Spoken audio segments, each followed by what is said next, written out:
1980년 프랑스는 한국보다 7배나 잘 사는 나라였습니다. 그런데 지금 한국이 그 프랑스를 거의 다 따라잡았습니다. 믿기 어렵겠지만 이건 한국이 갑자기 운이 좋아서가 아닙니다. 프랑스가 스스로 무너졌기 때문입니다. 한때 유럽의 자존심이라 불리던 이 나라가 어쩌다 빚이 1초에 5천 유로씩 불어나는 처지가 됐을까요? 자, 여기서 핵심은 프랑스가 걸어간 그 편한 길이 지금 우리 앞에도 똑같이 놓여 있다는 겁니다. 그 갈림길을 함께 따라가 보겠습니다. 자, 여기서 핵심입니다. 1980년의 프랑스는 지금 우리가 아는 그 프랑스가 아니었습니다. 그의 한 사람이 1년 동안 벌어들인 돈을 보면요. 한국은 약 1,700달러, 프랑스는 약 12,700달러였습니다. 무려 7배 차이가 났던 겁니다. 쉽게 말하면요. 한국 사람이 7달을 꼬박 벌어야 프랑스 사람의 한 달 벌이를 겨우 따라잡는 수준이었어요. 그때 프랑스는 유럽의 자존심이었습니다. 한국은 이제 막 가난을 벗으려고 발버둥 치던 나라였고요. 그 시절 프랑스는 이미 풍요가 무르익은 선진국이었고 한국은 산업화의 척발을 겨우 뗀 가난한 나라였습니다. 출발선에서 7배나 뒤처졌던 주자, 그게 바로 우리였습니다. 누가 봐도 게임이 안 되는 시합이었어요. 그런데 여러분, 그 격차가 지금 어떻게 됐는지 아세요? 한 세대가 지났습니다. 약 45년. 부모가 자식을 낳아 키워서 결혼시키는 딱 그만큼의 시간이죠. 숫자로 보면요. 2025년 부매력 기준 한 사람 소득은 한국이 약 6만 5천 달러, 프랑스가 약 6만 6천 달러입니다. 구매력 기준이라는 건 그 나라에서 같은 돈으로 실제로 얼마나 사고 누릴 수 있느냐를 따진 소득이에요. 두 나라 격차가 이제 1.5% 안팎입니다. 7배로 벌어졌던 거리가 사실상 어깨를 나란히 한 거예요. 물론 균형 있게 짚고 가야죠. 환율을 그대로 적용한 명목소득으로 보면 아직은 프랑스가 앞섭니다. 프랑스가 약 4만 6천 달러, 한국이 약 3만 6천 달러거든요. 아직 따라잡을 길이 남았다는 뜻입니다. 그래도 생각해보세요. 7배 부자였던 나라를 한 세대 만에 코앞까지 추격한 겁니다. 그것도 전쟁의 잿더미에서 시작해서요. 이건 세계 경제사에서도 손에 꼽을 만큼 대단한 일이에요. 그런데 여기서 진짜 질문은 따로 있습니다. 한국이 빨리 뛴 것도 맞지만 프랑스가 왜 멈춰섰느냐는 거죠. 우리는 흔히 프랑스 하면 와인, 명품, 향수, 패션을 떠올립니다. 하지만 상식적으로 생각하면 와인 몇 병과 가방 몇 개로 한 나라가 7배 부자가 될 수는 없어요. 그럼 도대체 뭐가 프랑스를 그렇게 잘 사는 나라로 만들었을까요? 답은 의외로 단순합니다. 바로 공장이었습니다. 무언가를 끊임없이 만들어내던 그 공장들이 프랑스를 진짜 부자로 만든 힘이었어요. 이 나라를 부자로 만든 건 공장이었습니다. 이건 뒤에서 꼭 다시 나옵니다. 잠깐 기억해 두세요. 그런데 같은 시기 두 나라는 정반대의 선택을 합니다. 자, 그럼 같은 시기에 두 나라가 도대체 뭘 그렇게 다르게 선택했는지부터 보겠습니다. 핵심은 출발선이 달랐다는 겁니다. 1980년 프랑스는 이미 부자였어요. 곳간이 가득한 나라였습니다. 그러니 고민도 달랐습니다. 프랑스가 던진 질문은 이거였어요. 이 많은 걸 어떻게 더 잘라놓을까?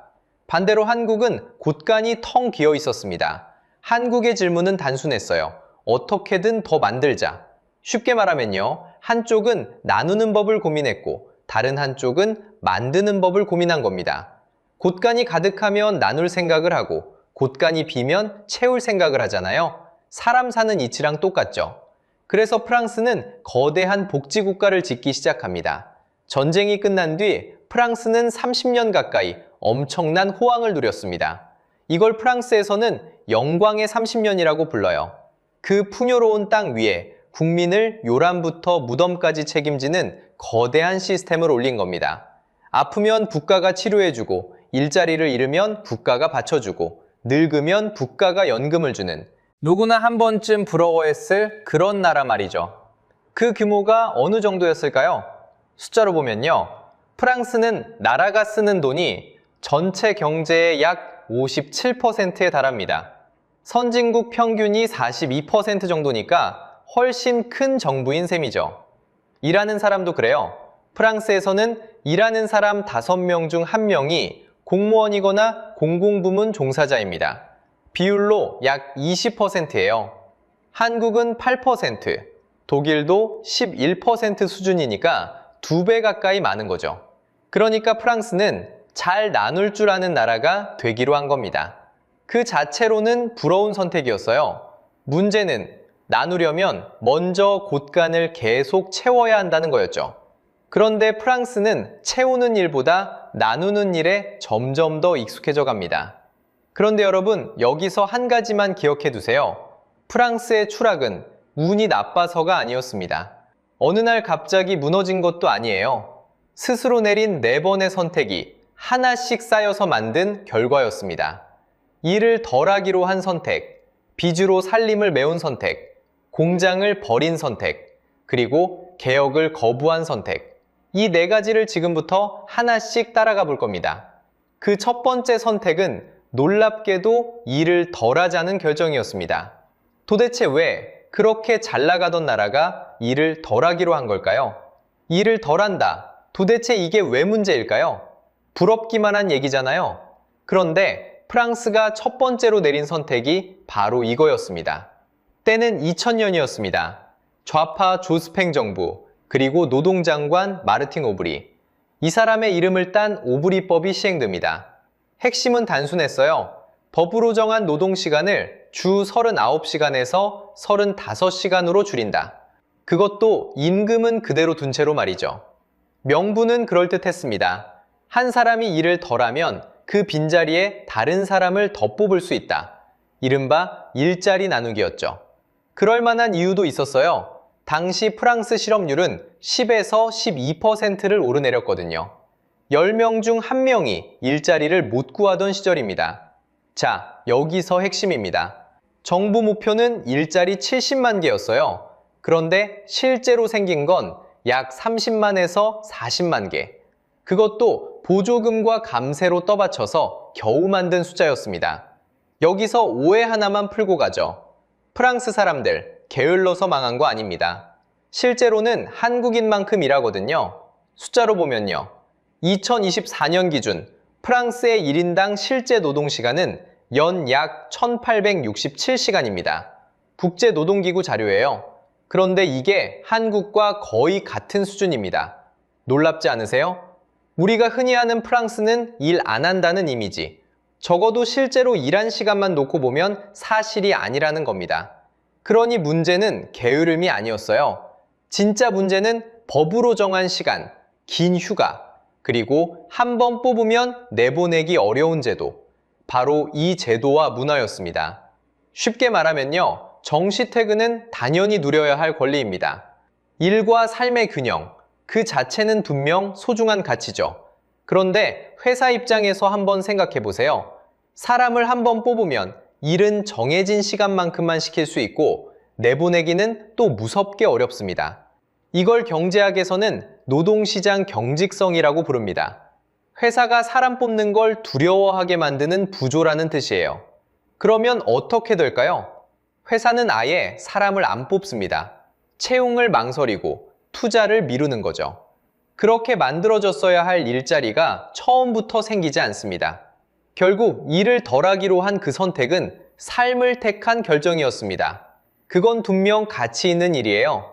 다만 한 가지가 빠져 있었습니다. 더 적게 일하고도 버티려면 같은 시간에 더 많이 만들어내는 힘, 즉 생산성이 함께 올라야 했거든요. 그 생산성이 따라오지 못한 채 제도만 앞서 나갔습니다. 줄어든 시간의 빈자리는 누군가 메워야 했죠. 자, 여기서 진짜 질문이 시작됩니다. 일은 덜하고, 임금은 그대로고, 휴가는 길고, 그 비용은 다 어디서 났을까요? 문제는 일하는 방식이 아니었어요. 그 돈을 어디서 댔느냐? 바로 그게 진짜 문제였습니다. 답은 간단합니다. 세금으로 된 게 아니었어요. 프랑스는 그 후한 목재를 빚으로 메웠습니다. 여러분, 한번 생각해 보세요.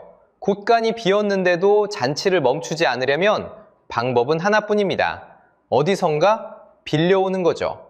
프랑스가 마지막으로 나라 살림에서 흑자를 본 해가 언제인지 아세요? 1974년입니다. 그러니까 그 뒤로 단 한 해도 흑자를 못 냈습니다. 2024년이 정확히 50번째 적자였습니다. 50년 연속 적자. 한 세대를 훌쩍 넘는 시간 동안 프랑스는 매년 버는 것보다 더 썼습니다. 자, 여기서 핵심입니다. 이건 어쩌다 한두 해 삐끗한 게 아니에요. 반세기 동안 단 한 번도 멈추지 못한 습관입니다. 쉽게 말하면요, 이런 집입니다. 연봉은 4천만 원인데 매년 생활비가 모자라요. 그래서 모자란 돈을 카드 돌려막기로 채웁니다. 올해도, 작년에도 50년 내내요. 그렇게 쌓인 빚이 지금 5천만 원을 훌쩍 넘었습니다. 연봉보다 빚이 더 많은 집이 된 겁니다. 그런데도 잔치는 멈추지 않았어요. 한번 익숙해진 씀씀이는 줄이기가 정말 어렵거든요. 나라 단위로 보면요, 1980년만 해도 프랑스의 국가 부채는 GDP 대비 약 20% 수준이었습니다. 그런데 2025년 이 비율이 115.6%까지 치솟았습니다. 한 나라가 1년에 버는 돈보다 빚이 더 많아진 거예요. 그리고 2026년 전망치는 118.1%입니다. 45년 만에 빚의 무게가 약 5.7배로 불어난 셈입니다. 우리 돈으로 환산하면 약 6천조 원에 이르는 빚이죠. 상식적으로 생각하면 이쯤 되면 허리띠를 졸라매야 정상이잖아요. 그런데 프랑스는 그러지 못했습니다. 2025년 한 해 적자만 GDP의 5.1%, 우리 돈으로 환산하면 270조 원에 가깝습니다. 그 결과 프랑스는 유럽연합 안에서 빚이 세 번째로 많은 나라가 됐습니다. 앞에는 그리스와 이탈리아밖에 없어요. 한때 유럽의 자존심이라 불리던 나라가 이제 부도 위기를 입에 올리던 그 나라들과 어깨를 나란히 합니다. 1974년 이후 50년, 그 긴 세월 동안 멈추지 못한 적자가 결국 이 나라의 발목을 잡은 겁니다. 그런데 빚보다 더 무서운 게 있습니다. 바로 그 빚이 불어나는 속도예요. 지금 이 순간에도, 여러분이 이 이야기를 듣는 동안에도 프랑스의 빚은 쉬지 않고 늘어나고 있습니다. 그 빚이 1초에 얼마씩 늘어나는지 지금부터 직접 따라가 보겠습니다. 자, 그 답을 찾기 전에 더 가까운 데서 시작할게요. 프랑스 직장인의 월급 봉투입니다. 여러분이 프랑스에서 직원 한 명을 뽑는다고 해보세요. 월급이 100만 원입니다. 그럼 회사는 100만 원만 준비하면 될까요? 아닙니다. 여기에 사회보장 분담금이 붙습니다. 의료와 연금, 실업급여를 떠받치는 돈이죠. 그 부담이 임금의 약 40에서 45%로 OECD에서 가장 높은 축입니다. 숫자로 보면요, 직원에게 100을 주려면 회사는 약 145를 짊어집니다. 국가에 45만 원을 더 얹어야 하는 거예요. 쉽게 말하면 직원 2명을 쓸 돈으로 3명을 못 쓰는 구조입니다. 자, 여기서 핵심입니다. 여러분이 사장이라면 한 명 더 쓸 때마다 45만 원이 더 나가는데 사람을 더 뽑고 싶을까요? 결국 회사는 채용을 망설입니다. 복지를 지키려다 일자리를 잃는 겁니다. 그 무게가 고용주 어깨에 얹히면 일자리는 늘기는커녕 아예 생기지 않으니까요. 그렇게 좋은 일자리가 줄면 세금 낼 사람도 줄어듭니다. 복지를 떠받칠 사람이 오히려 사라지는 악순환이 시작되는 거죠. 그런데 이건 개인 차원의 이야기일 뿐입니다. 나라 단위로 올라가면 규모가 완전히 달라져요. 프랑스는 1974년 이후 한 해도 빠짐없이 적자였습니다. 2025년 한 해 모자란 돈만 약 1,525억 유로, 우리 돈으로 270조 원에 가깝습니다. 이걸 1초 단위로 쪼개보면요, 프랑스의 빚은 1초에 약 5천 유로씩 불어납니다. 2026년 환율로 한국 돈 약 880만 원이죠. 여러분이 이 이야기를 듣는 지금 이 순간에도 약 880만 원이 빚으로 쌓였습니다. 눈 한 번 깜빡할 때마다 웬만한 직장인 2달치 월급이 빚으로 얹히는 셈이에요. 그럼 그 빚은 어디로 갈까요? 답은 답답할 만큼 단순합니다. 빚을 갚는 데 쓰입니다. 2026년 프랑스가 빚 이자로만 내야 하는 돈이 약 660억 유로입니다. 이게 나라의 교육 예산을 넘어섭니다. 즉, 학교에 쓰는 돈보다 이자로 나가는 돈이 더 많아진 거예요. 나라에서 가장 큰 단일 지출이 미래도 복지도 아닌 이자가 됐습니다. 경제학에서는 이걸 구축 효과라고 부릅니다. 이자 갚느라 정작 학교나 병원에 쓸 돈이 뒤로 밀려나는 현상이죠. 게다가 빚은 복리로 불어납니다. 이자를 갚으려고 또 빚을 내고 그 빚에 다시 이자가 붙어요. 한번 굴러가기 시작한 눈덩이가 갈수록 빠르게 커지는 셈입니다. 자, 여기서 다시 핵심입니다. 결국 국민이 낸 세금으로 가장 먼저 갚는 건 학교도 병원도 아닌 이자입니다. 이게 50년 적자가 남긴 청구서예요. 이렇게 빚이 쌓이는 동안 프랑스는 정작 돈을 벌어들이는 능력을 잃고 있었습니다. 답은 프랑스가 가장 잘하던 일에 숨어 있습니다. 자, 아까 제가 공장 기억하라고 했죠. 이 나라를 부자로 만든 건 와인도 명품도 아니라 공장이라고요. 그런데 바로 그 공장들이 하나둘 불을 끄기 시작합니다. 숫자로 보면요, 1980년대 프랑스는 나라가 만들어내는 부가가치의 20% 넘게를 제조업이 책임졌습니다. 그런데 2024년 이 비중이 약 10.7%까지 떨어졌습니다. 40여 년 만에 거의 반토막이 난 겁니다. 그 사이 사라진 산업 일자리가 약 220만에서 250만 개에 이릅니다. 광역시 하나의 일자리가 통째로 증발한 셈이죠. 이걸 경제학에서는 탈산업화라고 부릅니다. 쉽게 말하면요, 공장이 떠나고 나라가 만드는 힘 자체를 잃어버리는 현상이에요. 빈 공장 부지만 남는다고 해서 산업 공동화라고도 합니다. 말이 어렵지 현장은 더 아팠습니다.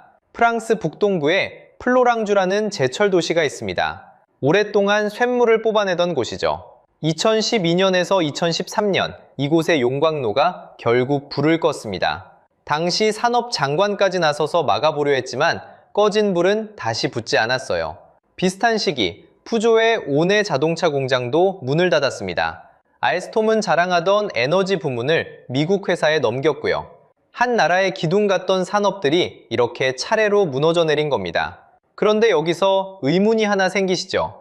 유럽 나라라서 어쩔 수 없는 거 아니냐고요? 바로 옆 나라를 보면 답이 나옵니다. 같은 유로화를 쓰는 독일이죠.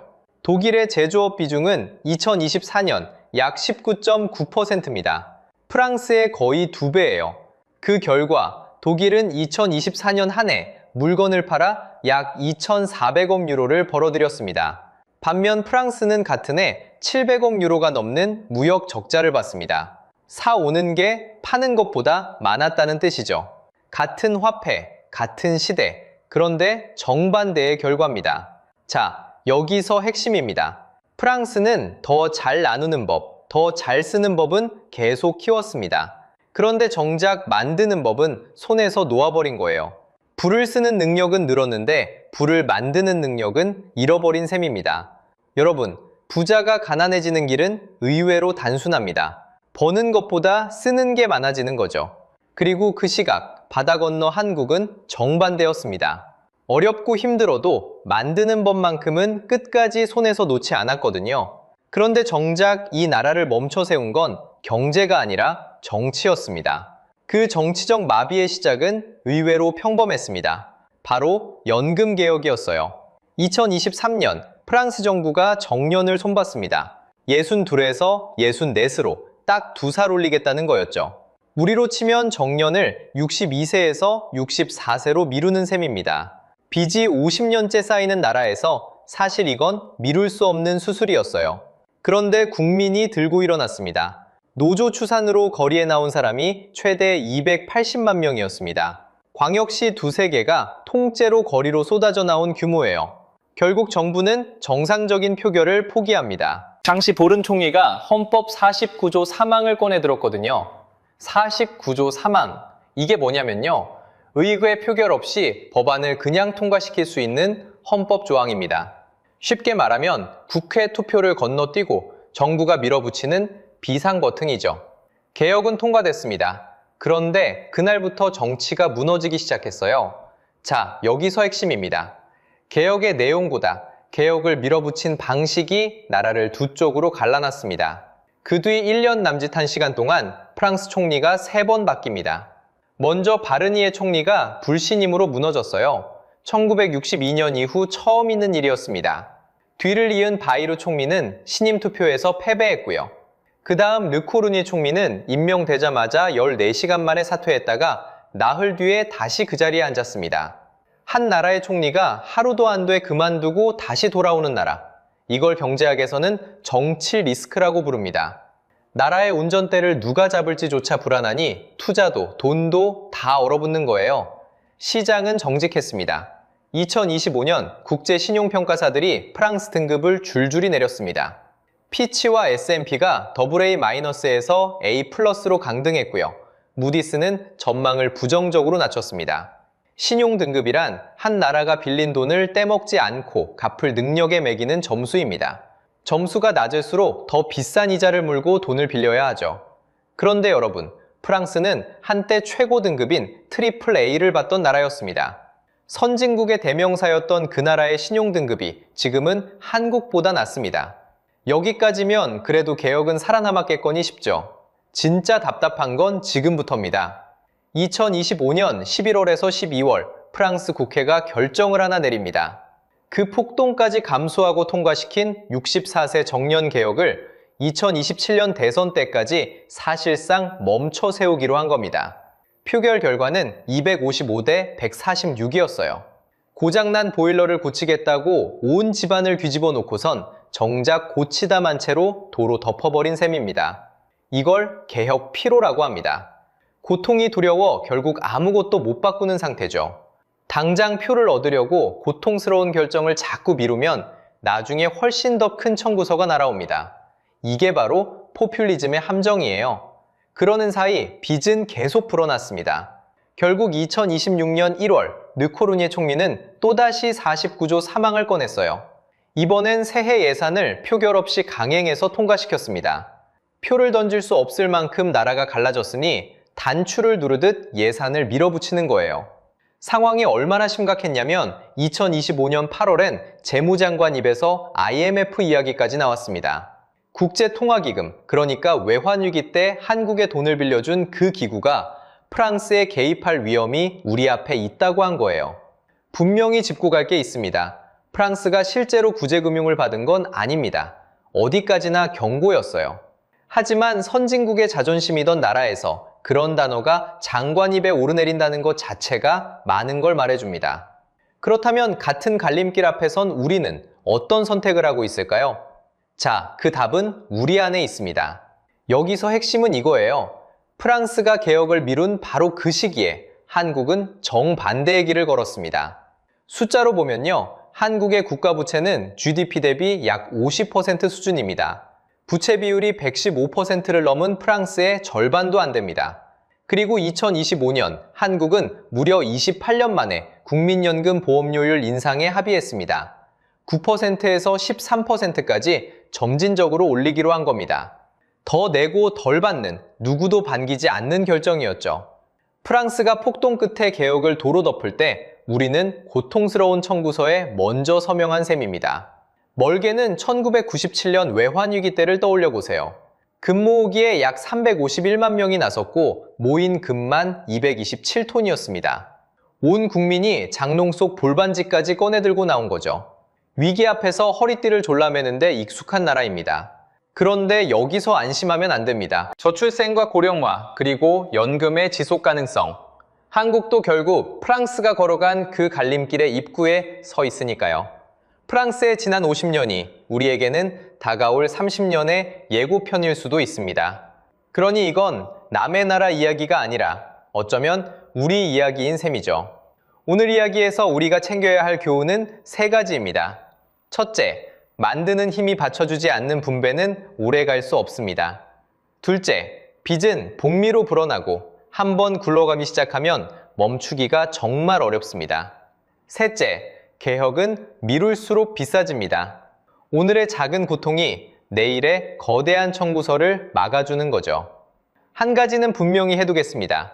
프랑스는 끝난 나라가 아닙니다.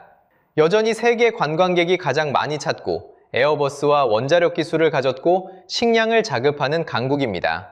다만 위대했던 나라조차 선택이 쌓이면 천천히 무너질 수 있다는 것.